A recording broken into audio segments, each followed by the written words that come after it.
Bom dia, hoje é 5 de junho, é um dia que se lembra muitas coisas, né, de 5 de junho. Aniversários, né, de artistas importantes, né, como o dramaturgo espanhol García Lorca e o músico brasileiro Erasmo Carlos, que nasceu em 1941, morreu há 2 anos, em 2022. E aniversário também da Vanderleia, né, que num determinado nicho, né, da música brasileira foi bastante conhecida ali nos anos 70 e nos anos 80, nasceu em 1941. Ainda se encontra viva a Vanderleia. Mas, né, hoje também é lembrado que é celebrado o Dia Mundial do Meio Ambiente. E no Brasil, especificamente, é o Dia da Ecologia. O Dia Mundial do Meio Ambiente foi criado em 1972 pela ONU, Organização das Nações Unidas, por ocasião da Conferência, né, Mundial do Meio Ambiente em 1972, daquela famosa conferência onde foi apresentado aquele relatório, né, os limites do crescimento econômico. Dito isso, o que eu quero falar hoje? Hoje é aniversário de dois economistas, né, do Adam Smith e do Keynes. Né? O Adam Smith, que nasceu deixa eu ver se eu anotei aqui, em 1723, né, e morreu em 1790, e o Keynes, né, que nasceu nessa data, né, em 1883. E é interessante, está vendo que esse ano de 1983 foi o nascimento, né, do Keynes, a morte do Marx e o nascimento também do Schumpeter. Né, do Schumpeter. Então, meu objetivo aqui é falar, né, brevemente sobre o Keynes, né, que, de certa forma, né, foi precedido grandiosamente pelo Adam Smith. Né?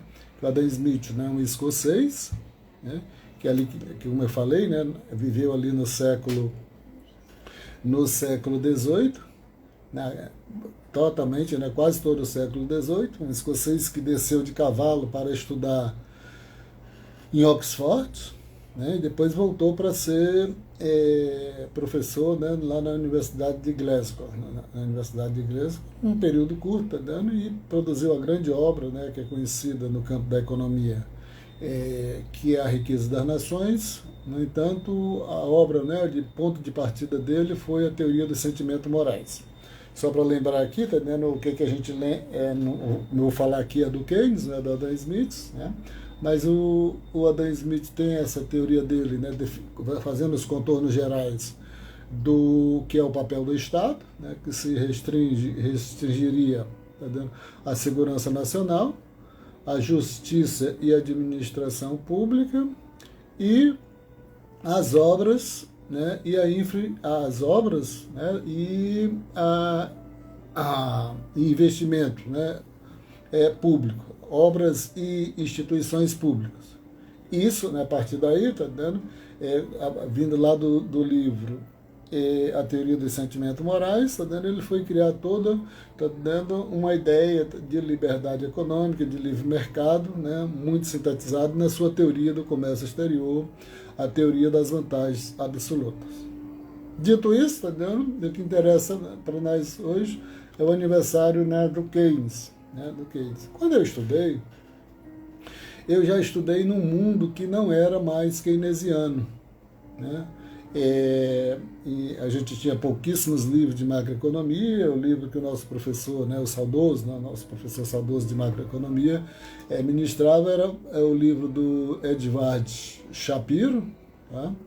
E ele não tinha, tá dando? A gente já estava num mundo que não era mais keynesiano, mas era um mundo que estudava num livro que ainda não incorporava todos, né, os acréscimos, né, das teorias, né, que combatiu ferozmente ao Keynes, né, como o monetarismo, a teoria clássica, né? A teoria macroeconômica novo-clássica. Tá? E o que foi que o Keynes, né? Como o Keynes batalhou, né? E trabalhou para enfrentar, né? Aquilo que ele chamou de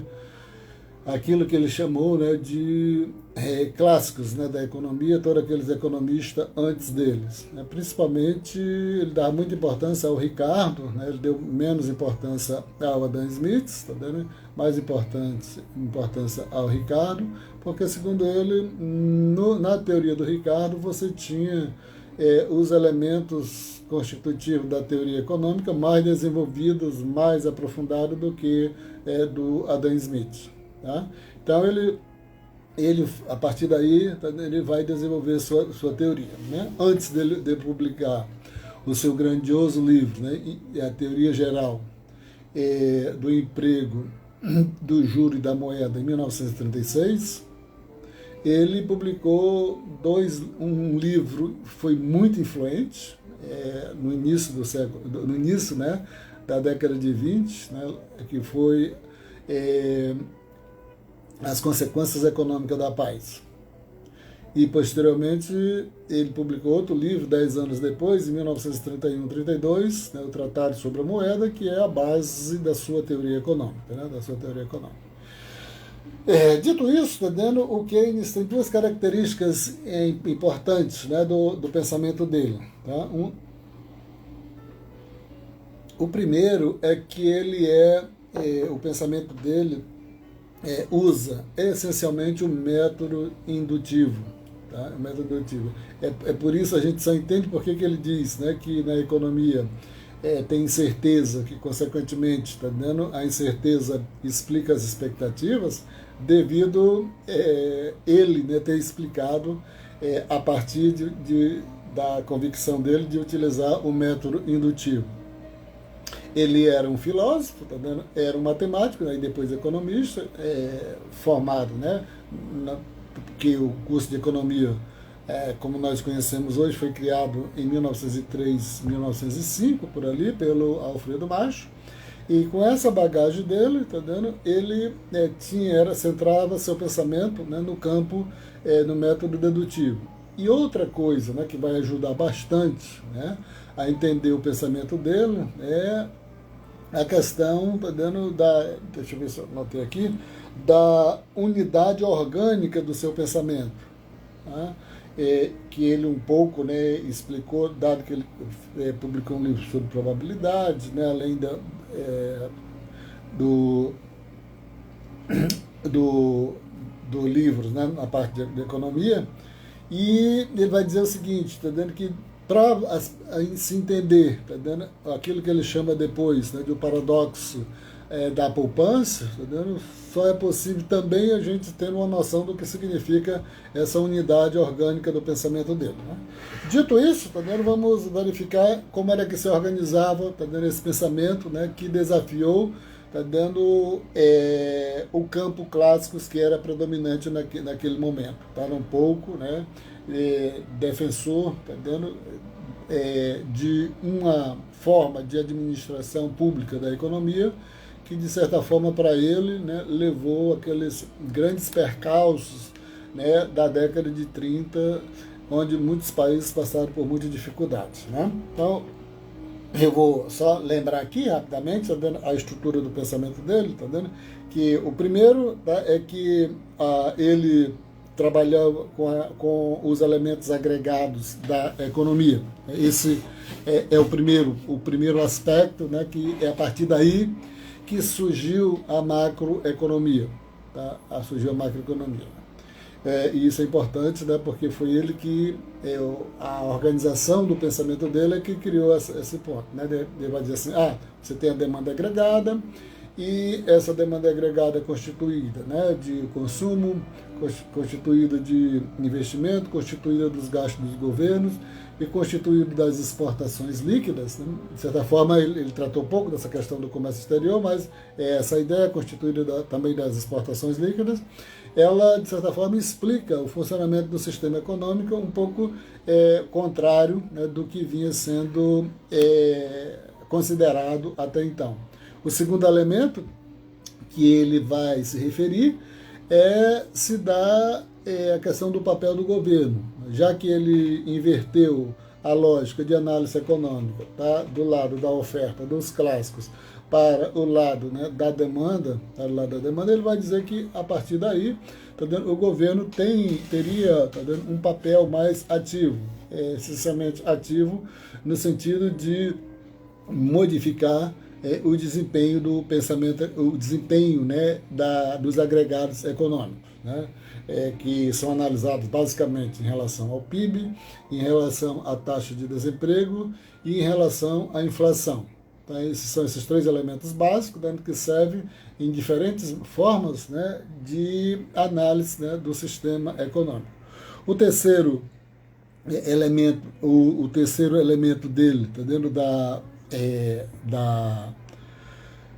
teoria econômica dele, está relacionado com a variável investimentos, que para ele era uma variável bastante sensível, tá? Que os investimentos, por serem bastante sensíveis, tá dando, eles poderiam mudar, tá dando por poucas coisas, tá dando por muitos elementos, que aí vem aquela questão, tá dando das expectativas, né, empresariais, questão o animal, né, que eles vão dizer, vamos dizer assim, o espírito animal, né, do capitalista, né, devido a essa ideia dele da sensibilidade, né, do investimento dentro do sistema econômico, diferente da parte da estrutura analítica dos clássicos. O quarto elemento, tá dando, foi o conceito de multiplicador, que foi incorporado dentro do pensamento do Keynes, e o conceito de multiplicador vai dizer o seguinte, né, que um aumento dos gastos, né, seja do governo, né, ou de outra variável, consumo ou investimento, e vai ter um impacto maior do que aquele volume, né, de gastos iniciais. O conceito de multiplicador foi denominado com esse nome pelo economista, né, que fazia parte da sua equipe de base, né, lá em cima, lá em Cambridge, é o Richard Kahn, né, que em 1971 escreveu um artigo e criou esse nome, né, de multiplicador. O Keynes, né, tinha uma base, né, de economista muito forte, né, que ajudavam ele, né, que corrigiu ele, que fazia o embate com outros economistas, que ele mandava esse conjunto de economistas bastante sofisticados, tá, né, e com um peso muito grande, né, como o próprio Richard Kahn, eu anotei aqui também a famosa economista Joan Robinson, o Pierre Ishafen, o George Shaklo, né, que tem um livro bastante interessante explicando a questão, né, das expectativas, e o Nicholas Caldor, que já está no campo da teoria, né, do crescimento econômico. O quinto elemento da teoria do Keynes, que se não fosse esse elemento ele não teria construído, assim como o livro... Não existiria a teoria da Adam Smith sem ele ter publicado o livro da teoria dos sentimentos morais. A teoria do Keynes não existiria sem o conceito de propensão marginal a consumir, né, que explica, né, o quanto da renda é destinado ao consumo. Sexto elemento, a rigidez de salários e preços, né, que, segundo eles, né, isso vai ajudar muito a explicar porque que as taxas de desemprego elas não se ajustam automaticamente, né, pelas próprias lógicas do mercado, devido os salários, né, serem estabelecidos por contratos, e isso impede que os preços baixem dos salários para que os empresários possam comprar mais, né? Esse é um elemento que é fundamental na teoria dele, né? E depois vem a questão da preferência pela liquidez e a taxa de juros. Preferência pela liquidez, né, explica basicamente a dicotomia entre guardar moeda ou comprar títulos, né, que isso é fundamental, que está relacionado, né, associado com a taxa de juros. E ele vai, né, dar outra explicação com a questão da taxa de juros, que para ele né, a taxa de juros é determinada pela oferta e demanda de moeda, diferente da maneira como os clássicos explicavam a taxa de juros. Tá? Estávamos correndo aqui, não vamos voltar tanto aos clássicos, né? Então, para ele, a taxa de juros é determinada pela oferta e demanda de moeda. E, no final, né, foi criado o modelo ISLM, não foi ele, tá dando, foram os economistas ortodoxos, tá dando que para divulgar o pensamento dele. Dito isso, tá dando, essa foi a grande contribuição do Keynes, e ele teve, tá dando, um sucesso muito grande, né, o chamado keynesianismo, nas décadas de 1950 e 1960, principalmente, né, que tem até aquela famosa frase, né, que foi repetida pelo Nixon, né, de que agora somos todos keynesianos. Dito isso, como eu já falei, né, quando eu estudei, o mundo já não era keynesiano, o mundo já era clássico novamente, né, já tinha passado, né, para o outro lado, né, a teoria econômica, agora macroeconômica, já era hegemonicamente outra quando eu estudei macroeconomia. Embora tenha estudado no livro, está dando que não tinha incorporado nada ainda dos elementos que já tinham sido desenvolvidos nos anos 60 e nos anos 70. Né? E como foi, né, que foi derrubado, assim, hoje o mundo não é mais keynesiano, está vendo como foi que foi derrubado a teoria keynesiana. Né? Primeiro, o monetarismo construiu a teoria, né, da decisão do consumo, da hipótese da renda permanente, isso aí é central, né, para negar a lógica da teoria keynesiana. Tanto monetaristas como, mais ou menos, né, o Modigliani, que criou a teoria da decisão de consumo do ciclo de vida, que são muito parecidas, tem algumas nuances, né, mas são muito parecidas. Então, primeiro, a teoria da decisão de consumo, tá, a hipótese da renda permanente. Segundo, a modificação da curva de Phillips, né, que originalmente mostrava uma relação inversa entre taxa de inflação e desemprego, depois ela foi modificada no final dos anos 60 e início dos anos 70, isso também foi outro pilar, né, para esmagar o papel do keynesianismo dentro da teoria econômica e dentro, né, da política econômica. Terceiro elemento, tá dando, foi a origem, né, foi o surgimento da chamada conceito de taxa natural de desemprego. Tá? Isso aí está dando com várias implicações, está dando que vai para o conceito, né, também de produto potencial, e consequentemente vem para o mundo de hoje, está dando você entender, né, por que o Banco Central tem esse protagonismo imenso, está dando, você não vai conseguir entender isso, né, sem a ideia da taxa natural de desemprego, sem a ideia da questão das metas de inflação e do produto potencial, tá dando, porque que tá dando, só o Banco Central pode hoje administrar, tá dando, a economia que é hegemonicamente, tá dando, dominante dentro do círculo, né, vamos dizer assim, dos manuais de macroeconomia, ao ponto, né, de nós não termos muita saída, tá dando, a gente só forma, tá dando, já que nos manuais de macroeconomia, eu disse que foi quando eu fui formado num mundo que não era mais keynesiano, mas os livros ainda tinham muito, tá dando lá, de Keynes. Agora, né, a gente tem uma quantidade imensa de livros de macroeconomia, cada um organizado de forma diferente, isso dá até um grau de dificuldade, né, para organizar o que é esse pensamento macroeconômico de hoje, tá dando?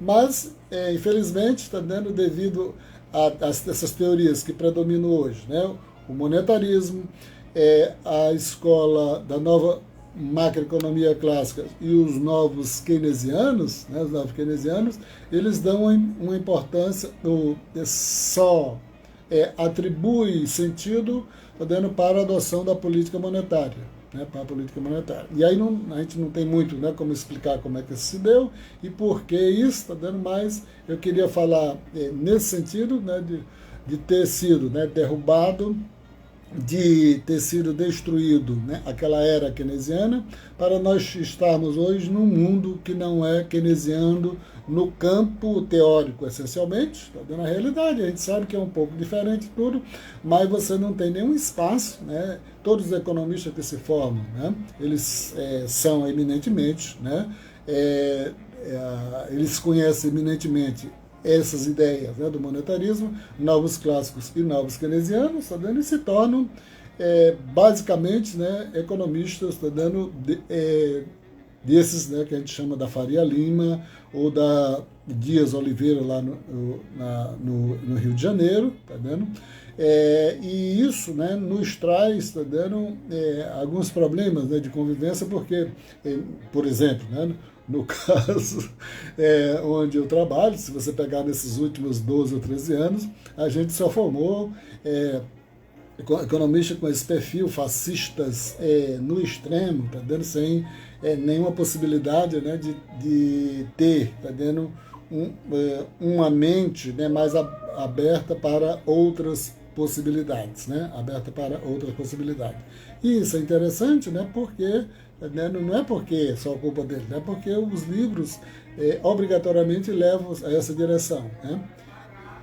Ao ponto, né, de a economia ser tanto assim, tá vendo, que se você pegar na instituição onde eu trabalho, na unidade onde eu trabalho, em 2018, tá vendo, todo mundo, direto ou indiretamente, né, apoiou ou votou, tá vendo, no ex-presidente que saiu ali no final de 2022, tá vendo? Por quê? Tá vendo? Porque a economia é basicamente isso, tá vendo? Você não vai encontrar hoje formado aqui, né, vamos dizer assim, na periferia da periferia, tá vendo? Dificilmente você vai encontrar alguém, tá vendo, com a mente mais civilizada. Tá? Você vai encontrar nos centros, né, mais desenvolvidos, até porque, se você pegar todos esses elementos, né, que derrubaram o keynesianismo, né, que hoje faz aniversário o Keynes, a modificação da curva de Phillips, o conceito de taxa natural de desemprego, o taxa natural de desemprego, o de produto potencial, né, e de institucionalizar a ideia, né, de meta de inflação, que no Brasil foi instituída, né, implantada pelo Armínio Fraga em 1998, quando acabou o plano real, né? E a propósito disso, né, ele concedeu uma entrevista, né? Agora domingo, tá dando tudo, falando como é que se deve administrar a economia, que o governo não viu os termos que são utilizados, né? O governo não deve se meter a besta, né, e fazer alguma coisa diferente, né, dessa orientação que é dada, né, por essa lógica, né, monetarista, novo-clássica e também, tá dando, dos neo-keynesianos. Então era isso que eu queria falar hoje do aniversário, né, do Adam Smith, do aniversário do Keynes, e além daqueles artistas que eu tinha falado, e também hoje que é celebrado o Dia Mundial do Meio Ambiente, em alusão à institucionalização, né, pela ONU em 1972, né, por ocasião da Conferência Mundial do Meio Ambiente. Então era isso que eu queria falar hoje. Eu acho que ficou meio grande esse vídeo, mas eu queria falar isso hoje. É isso, gente. Entendeu?